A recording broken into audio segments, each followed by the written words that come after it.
It's 1 year to the day, because you know how the calendar works. Like if your birthday's on a Friday today, this year, next year it'll be on a Saturday, unless it's leap year, which happens sometimes. And then you get screwed out of a Saturday night birthday party because your birthday goes from a Friday to a Sunday, because that's what leap year does, you know, on top of everything else. Last year was a leap year on top of everything else. February 29th of 2021. So thank you, producer Stanton, for posting to ring the bell and hit the likes and, you know, tap the taps and do everything you need to do so people know that you are enjoying the show. Thank you very much. The 3:30 gang has followed us over. We did a simulcast on Thursday to announce the one year anniversary show 362, because I missed 3 from minor surgery. And this is the 1 year anniversary of the live stream, Talk of Our Times. The acronym TOOT, Talk of Our Times, is because I believe in some ways life is just a giant, you know, it's a cosmic whoopee cushion. It's just a giant joke. It's all gas. I mean, think about it. Technically, it is all hot gas. I mean, that's what the universe is. It's a giant cosmic whoopee cushion. So we're a year in. And by the way, this is a dear friend of mine, Monica, who has met me in person in a little theater in Texas, the Liberty Hall in Tyler, Texas, which is a pretty wonderful place. And one of the names that popped up just now on the screen is Martina in the chat. And Martina said it took her 7 hours to get home. And let me tell you where to get home from. So this last weekend, which is why I wasn't here last night, I was in Phoenix, actually Glendale, Arizona, at this amazing sports and entertainment complex. It's like Universal City Walk on steroids. It's just a giant party complex adjacent to where the Cardinals play, the Arizona Cardinals. And it's like bars and restaurants. And Martina's saying, how are you not exhausted? I'm not going to lie to you. That's why it's 44 and a half and not 45, because I'm only going to do a half hour, because on the day that I was leaving for Phoenix, I was driving out on Friday.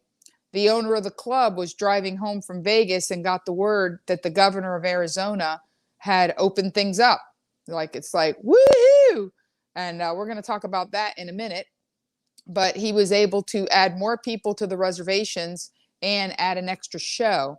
So I actually performed 2 shows Friday. I mean, I jumped right back in. Like, I wasn't messing around. I did 2 shows Friday, sold out. 2 shows Saturday, sold out. We turned people away on Saturday.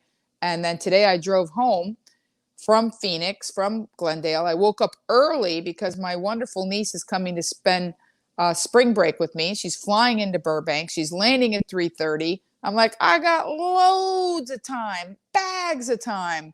So I sleep in a little bit, leave the hotel just about 9 o'clock, and I'm driving, and I'm going across the desert like I got a trunk full of meth. I'm going. I'm not messing around. I'm not slowing down. I'm not stopping for gas. I'm like, and then I hit the California border, and the traffic starts to thicken up. And by the time I hit Coachella and Indio and deserts, it was bumper to bumper, like traffic jam, like you're pulling into Dodger Stadium, like bumper to bumper on the 10. And I just watch an hour tick off as I drive 12 miles.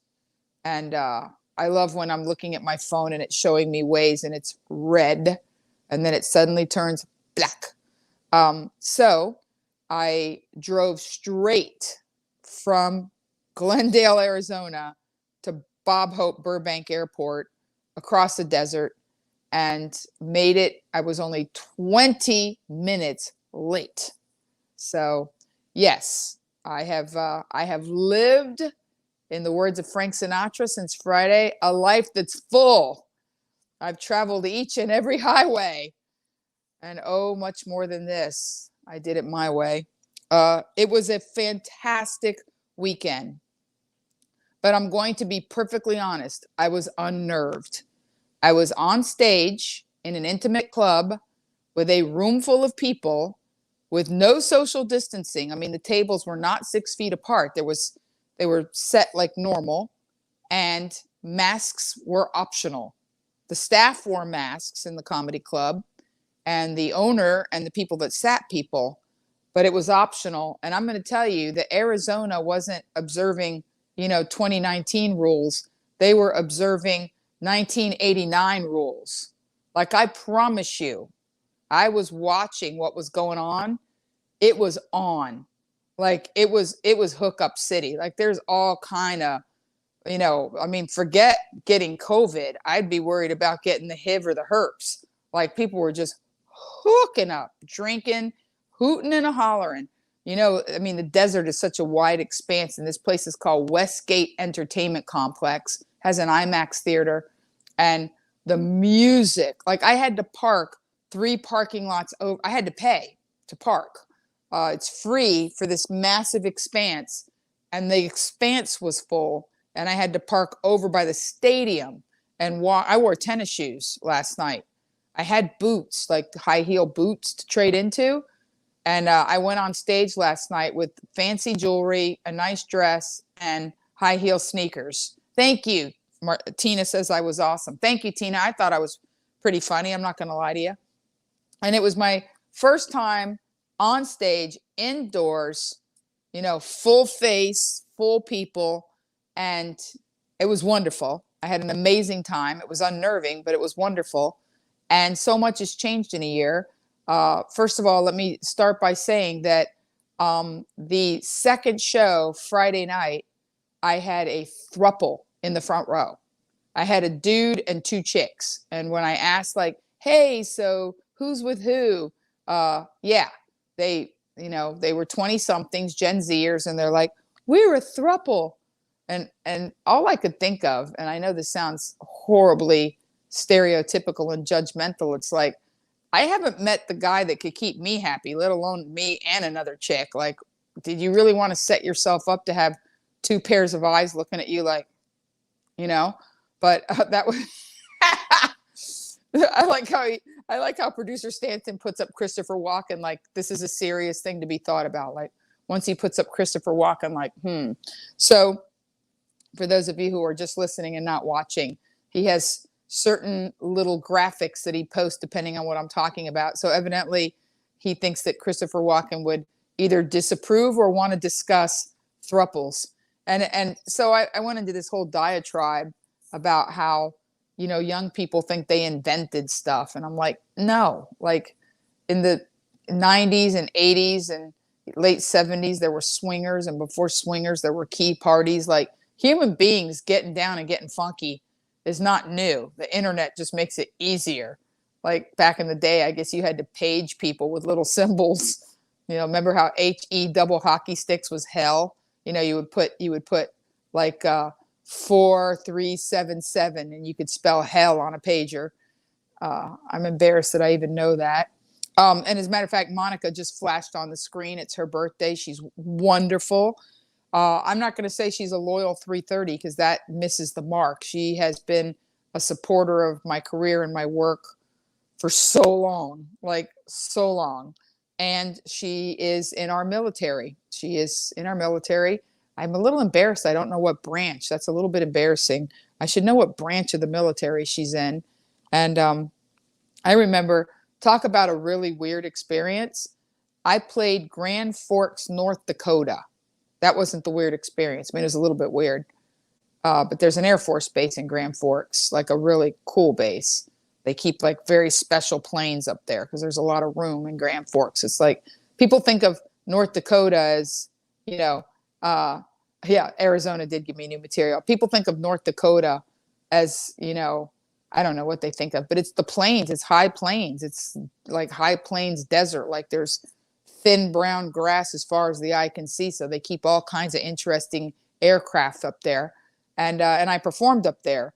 And imagine how weird and wonderful the world is and how many surprises you were open to before social media, where people could just go on my website or track me on my phone or see in social media what city I'm in. And I was walking down the street in Seoul, Korea, in Itaewon, and I heard two young men speaking English going, "That can't be her. No, that's her. They can't. Nobody looks like her. It's her. That's the comedian. We saw her in Grand Forks." Like, can you imagine? I'm all the way in Korea, in Seoul, Korea, and two American young guys in the Air Force that had seen me in Grand Forks were behind me arguing whether or not it was me. Like, that's about as cool as it gets. So in Arizona, I was honored with the fact that one of my super loyal KFI listeners and fans and friends, Tina, drove to Phoenix with a girlfriend and sat through one show each night. And I had to switch it up and do all new material, which was not difficult. Being locked in my house for a year, I have thought of so many things, of how things are going to be different on the other side. I mean, these are all my notes in case people wonder how I write things. Like, literally, this is the page from inside of my light ring. I didn't have scratch paper in my hotel room. I actually went down to the lobby and got some. But here are my notes on the instructions to. Here's the Residence Inn, how to sign on to the Wi-Fi, jokes on the back. And then this is, what was this originally? Oh, this was how to set up my light rings. Step 1, 2, 3, 4. Yeah, now it's all jokes. So there's a lot of jokes. I got a lot of jokes. One of the things that I've been toying with is the whole idea of what COVID, what the pause for the cause, literally the pause, like, we had to pump the brakes. Because prior to COVID, 2 or 3 things were getting out of control. One of them was like snobbiness and one-upsmanship and exclusivity. Like, you have people in LA that are like, "Oh, well, I only eat at Cafe Fifi Shushu," And once all the restaurants were shut down and people were limited to like takeout and whatever they could cook or whatever, you couldn't be a food or wine snob during COVID. You just couldn't. I haven't been. Oh, he's mentioning the throuple. He's referencing the throuple. I said if you found out like restaurants would be like speakeasies, like they'd be open and you had to go to the back door. Like, they're like, "Yeah, there's a Bennigan's open in the valley. The code word is potato skins." Like, I promise you, these fancy Beverly Hills people, they would be down there in a minute eating like TGI Fridays food. They would be eating loaded potato skins and like, what is that, fried cheese? Like, cheese isn't bad enough. You have to fry it and dip it in marinara sauce. Like, is there anything worse than cheese sticks? Like, that's so 1987. You might as well be listening to Basha. But yeah, I mean, during COVID, let's be honest, as soon as they said anything was available to us, we're like, what? GMOs? Highly processed food? Crap full of preservatives? Yes, I will take it. I am so sick of whatever's in my apartment. I just want to get out and taste anything different. And I was talking about how hookup culture was totally slowed down. Like, you can't be a skank from 6 feet away. Like, it was just, last year was a bad year for hoochies. Like, all of us have been in the club where you see that girl in the bandage dress who's just like wandering around drunkenly, hardly able to stay on her stilettos, just like randomly twerking and rubbing her butt on strangers. Like, what did that woman do for a year? Like, what does a rando hoochie do during lockdown? That's so sad. Like, do you practice your twerking? And so I thought about a lot of things. And then what I really was excited about was the fact that people look more normal. Like, a year of not being able to, I mean, let's be honest, so much stuff was out of control. You have regular eyebrows, then you have like people that get the threading, and then they get the henna tattoos, and okay, that's not good enough. It's not good enough to threading and henna and no, now we got to go microblading. Now you have to have 6 month worth of little razor blade, prison tattoo eyebrows. So you have microbladed eyebrows, lash extensions, big Lady Gaga fingernails, whatever. You're waxing your hoo-ha, you're bleaching your anus, you're doing all this stuff. And all of a sudden COVID hits. What the hell happens? Like no hair extensions, no fake eyelashes, like nothing. Like you just got to sit there. You got to sit there with your unbleached butt, just like, and I feel like we needed that. We needed to put the pump, just like put the pump on the brakes on so many parts of our culture that don't matter, that aren't important, that we were really just going at breakneck speed, and especially women. I think it's very interesting, and I'm going to go out on a limb here. And by the way, one of the hardest laughs I got all weekend was I would walk on stage and I would just say, I've been doing this for almost 3 decades. I am not PC. I cannot give a F about PC or, by the way, cancel culture. And I said, cancel culture, screw cancel culture and the electric bike it rode in on. I cannot even tell you. People, maybe it was because I was in Arizona. People were screaming, like cheering, because we've had a year to think about what matters. And I'm going to tell you right now, even in Arizona, COVID it was politicized for a minute, whatever. I'm not going to get into that. I really see that COVID is about lines of age lines. That's the battlefield. It's not about, left or right or this or that. I noticed in Arizona, as I do in LA, that it's the kids that don't care. They just don't care. They don't wear masks. They don't social distance. That, they're still close talking and sharing phones and, whatever. And when you're young, that's the nature of being young. You think you're, 6 feet tall and bulletproof.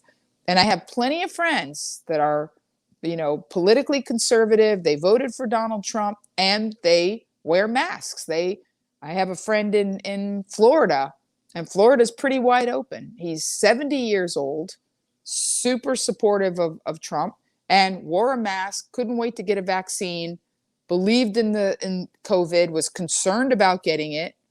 And so I think as time passes and the charge on everything else kind of spreads, I think it's, I am of a certain age and I was careful. I wore a mask, wandering around the mall, and because I saw that all the kids weren't. And I wore a mask before and after the shows. If I was walking through the showroom to go to the restroom, I put the mask on. I didn't wear it when I was on stage because I'm kind of far away and above the closest people to me. But I feel like until I'm vaccinated, I'm not going to be all willy-nilly, just because the world is open and people are doing whatever they want to do. I'm not going to be willy-nilly. I'm never willy-nilly, but I'm really not going to be now. And the people that I love are vaccinated. My niece had her first vaccination. My mother's vaccinated. And I know my dog sitter is very careful because she visits her grandmother in an assisted living. So it was interesting to see, here the world hit the pause button. And now I'm seeing how the play button is being hit in different ways at different times. Like I went to Universal Studios a week ago Friday for their sort of food festival. You couldn't ride any rides, but you get 5 tickets for entrees or whatever you want, food items, and you walk around Universal and take pictures and shop and, do whatever you want to do. Basically, it's just a fancy progressive meal. I'm going to have a snack at this place, and I ate fish and chips inside of Hogwarts, the 3 Brooms, and it was fun. But California had a different feel. People were very much concerned with social distancing and masking up and being careful. And in fact, as a parenthetical aside, I don't even know why I'm saying this. It's so not nice. As happens when people, repression creates perversion. Last night, The mall was just humping. And after my show, I left and I was walking the 6 miles to my car, passing bar after bar after bar.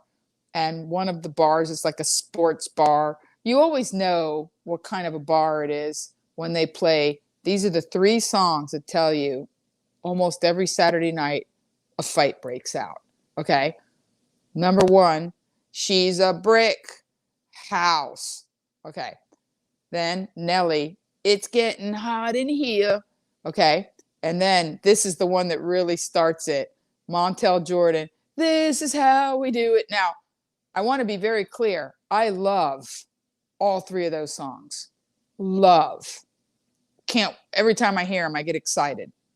And maybe that's why whenever they play in a bar, something happens, because there's, maybe a dude wants to dance with a chick and she wants to dance with another dude, or somebody gets aggressive, or somebody's had too much to drink.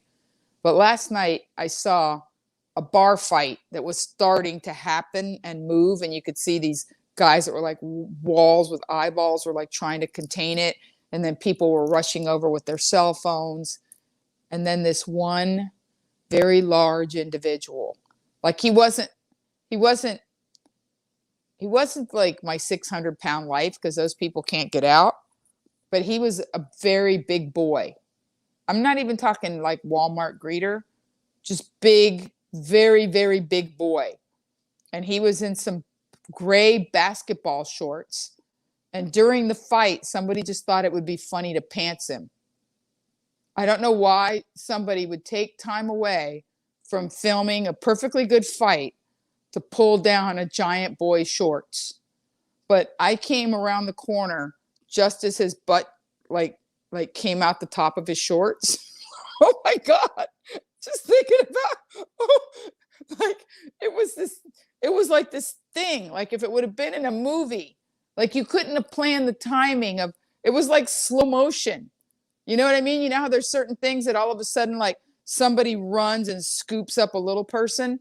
They don't like when you pick them up. And suddenly everything goes into slow motion and you just hear sound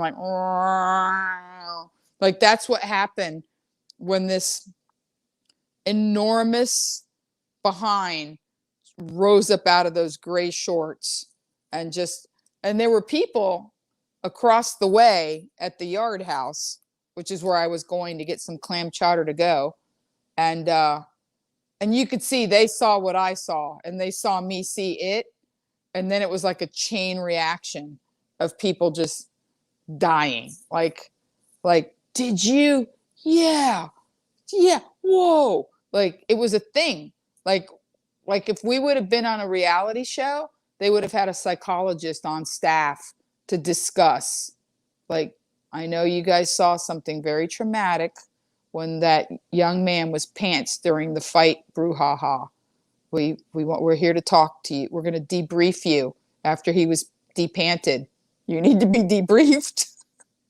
So it was very interesting to see the contrast of one state to another state, like California, Arizona, young people, old people, not to mention even cultural, in California, there's a certain, like I say, we tend to be a little more like we're the Californians. Like, Brad, how did you get here? Well, I took the 110 to the 105, that bit on Saturday Night Live with like the Californians.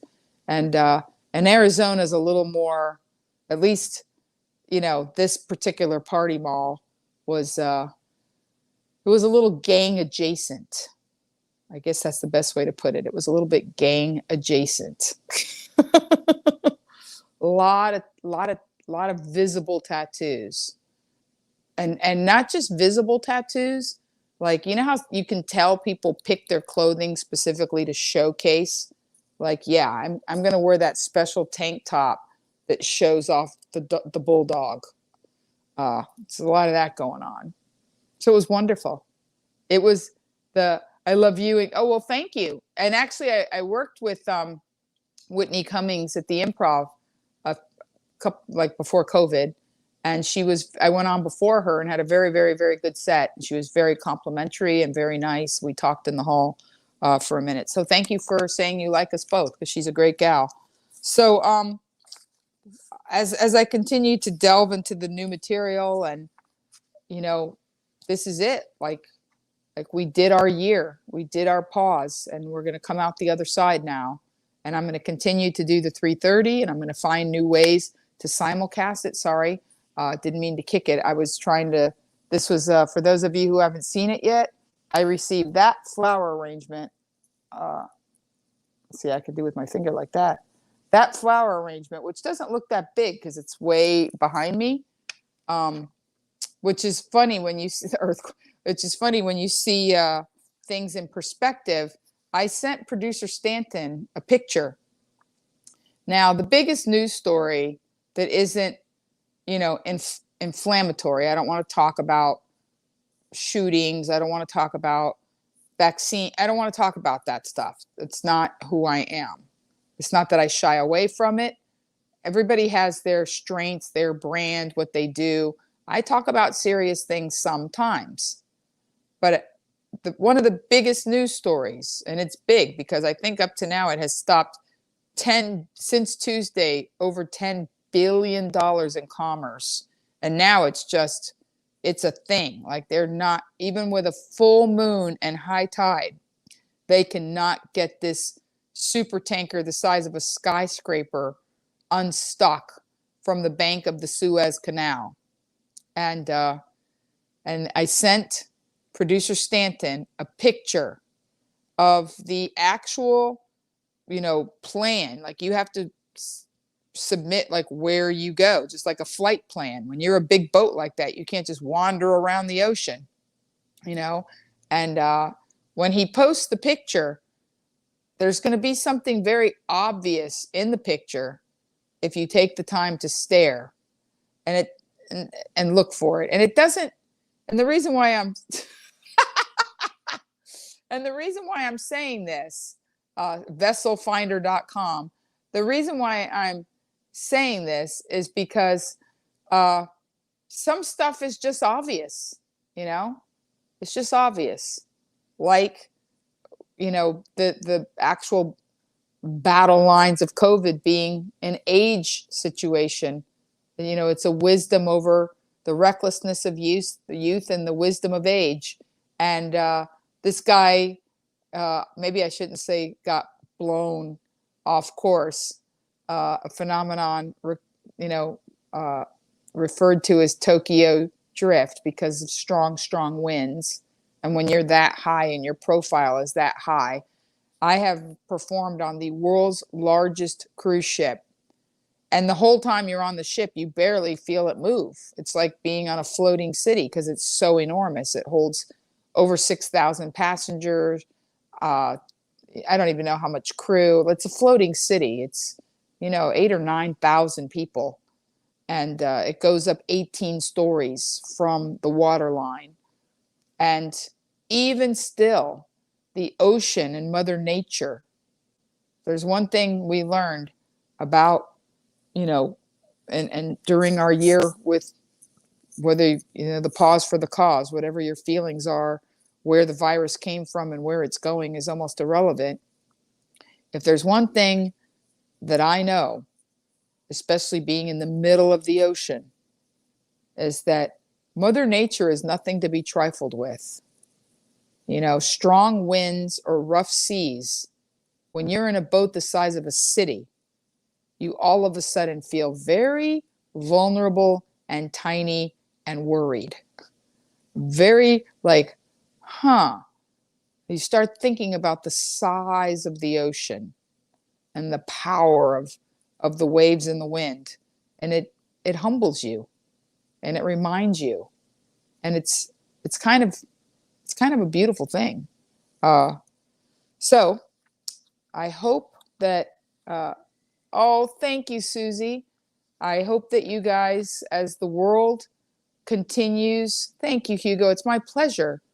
And I want you to know that now that I have formed this commitment, this is the biggest commitment I've ever made in my life. You're talking to someone through your chat and your messages. By the way, not only do I want you to like, tap, ring the bell, do everything you got to do so we can stay in touch.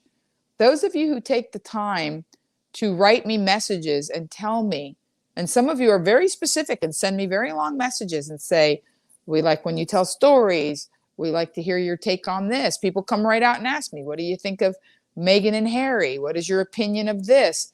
You know, those of you who take the time to steer me, just like the wind steered that boat, it matters to me. I do absolutely take your sentiments, thoughts, opinions, what you think works, what speaks to you about my brand.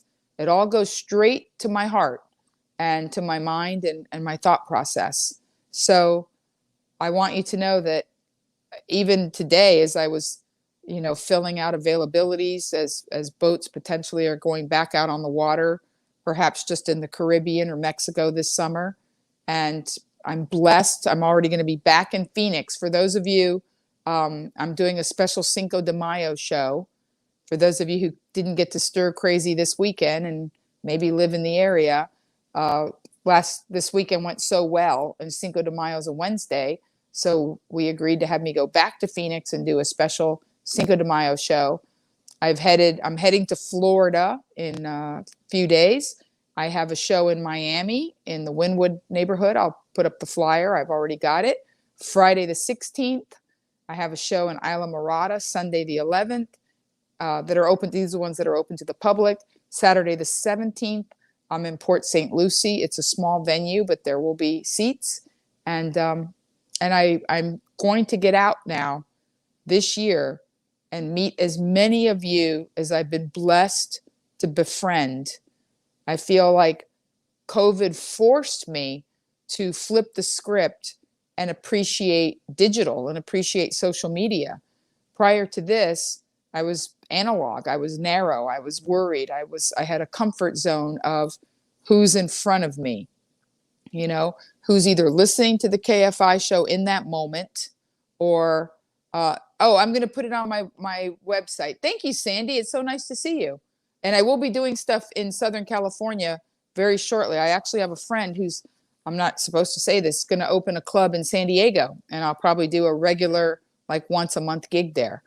I'm at MoniqueMarvez.com. I'm posting all my dates this week. I was just waiting for contracts to be finalized because it's all happening very fast now that the world is opening back up.